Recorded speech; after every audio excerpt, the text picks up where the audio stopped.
Hey everyone, this is David. Welcome back behind the velvet rope. Let's just get right into it today because we are joined by the one, the only Michael Rapaport. How are you? Thanks for having me. Thanks for being here. I really should just say Pickle is in the house. What's going on? When I think of Michael Rapaport, I think of comedian, actor, fellow podcaster, outspoken on TikTok and Twitter, Bravo superfan. I don't think of a singer. How did you get involved in this? And what was this experience like for you? The experience was so much fun. It was frightening at first. Um, Talked to the producers about doing the show. I said yes very quickly and then realized what I had committed to. And then knew very quickly that there was no time to be shy or bashful. And I had to start practicing and rehearsing and, getting comfortable, which was very abrupt. And I'm a lot more shy than people would suspect. Ultimately, it was one of the most fun things I've ever gotten to do. It was fun. It was exciting. It was exhilarating, performing in front of live audience in a pickle costume, singing Pinball Wizard and Beverly Hills, respectfully. In that context was crazy. I wanted to win. I wanted to win. I will be honest. It was like a blow to the stomach when I lost, but I gave it all that I had, and I'm really proud of what I was able to do.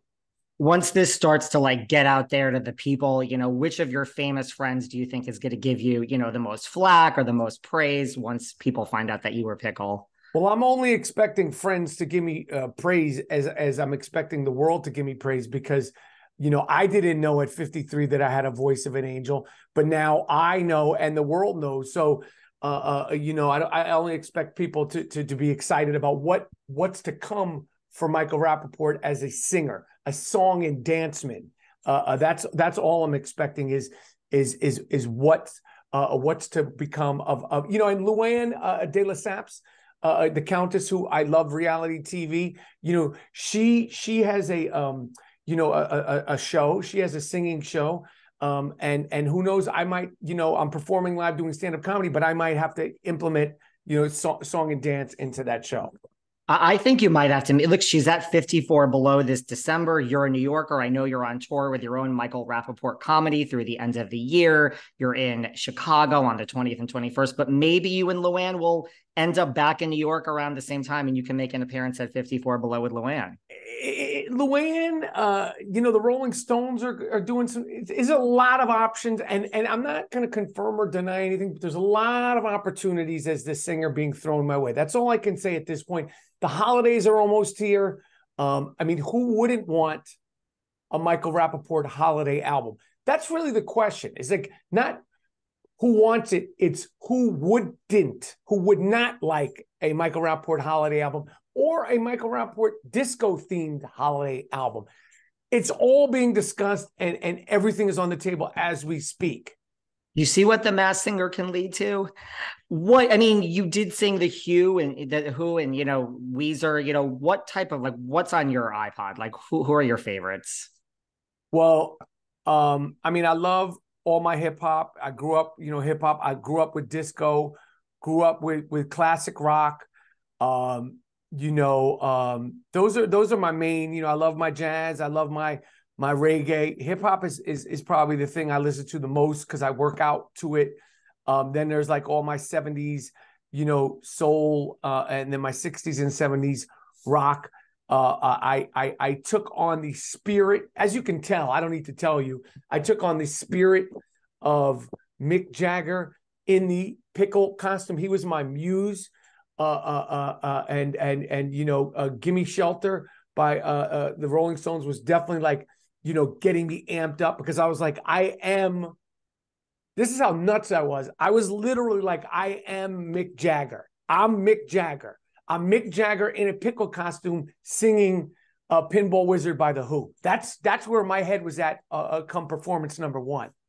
Well, this is why you should have won. You took it very seriously here on The Masked Singer. Those are your words. You're not the only one who's saying I should have won. Those are your words. And listen, this will be debated.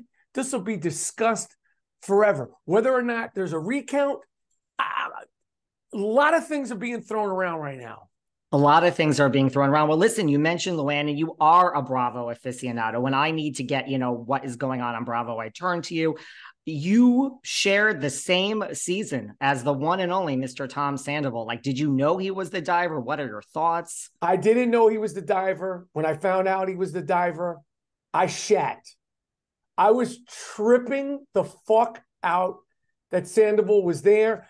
And, backstage, everybody's masked up. I could have been chilling with Sandoval for days. And that was the one thing that I was like, fuck, man, if we had known Sandoval, like his trailer was nearby, but I didn't know that.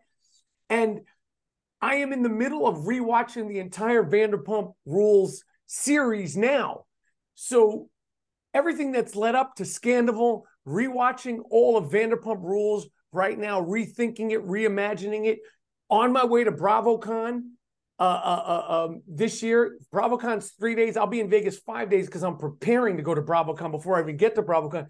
I was as excited and disappointed and enthralled and all the emotions that anybody else would have had. Number one, sharing the stage with Tom Sandoval, and number two, realizing that I missed an opportunity to chill with Tom Sandoval. All that was playing when I saw he was the diver. If you knew and you got a chance to chill with him, what's the one thing you would have asked him? There's not one. I can't answer that question. There's not one thing. I have so many questions, and as bad as things. Here's my Sandoval Vanderpump Rules take. As bad as things and as bad as his behavior was in season 10, if you look back, and I am looking back slowly, Tom Sandoval with the guys and the crew he's been the guy that has always tried to keep the group together. Now, ultimately, he blew it up, but there's no excusing what he did.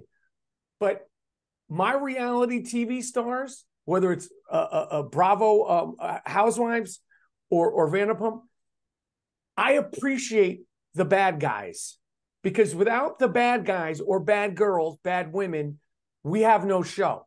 So he's taking it on the chin.